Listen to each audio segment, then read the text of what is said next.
Solo, solo, oh, solo. Matuka zaho mandeha solo, kara olo ala nolo. Vavan'olo zao tsy mikasa, raiky fantaiko olo folo. Matuka zaho mandeha solo, kara olo ala nolo.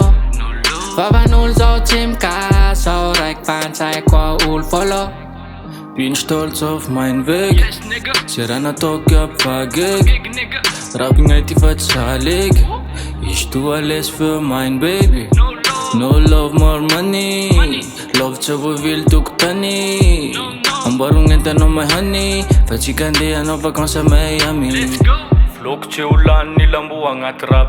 Instruiny avy aby tô nataoko tsaky. Fidoboky ny foko magnaraky bombap. Agnaty saiko manao fity amy topak. Matuka zaho mandeha solo, kara olo ala nolo. Vavan'olo zao tsy mikasa, raiky fantaiko olo folo. Matuka zaho mandeha solo, kara olo ala nolo. Vavan'olo zao tsy mikasa, raiky fantaiko olo folo. Tsy de maro nama satria diso vanantena. Gn'olo enany maro raty sady diso tia tena. Diso tia tena sady tsisy antenay. Tsisy antenay mamadiky lomoko fagnay. Ka naleoko zao nandeha raiky. Na voaompana na azo kamaiky. La miaraka amin'olo aho tsy maintsy ho taraiky. Naidina ho solo nofoko tanteraiko. Tsy maintsy evitaiko. Floko tsy ho lany lambo agnaty rap.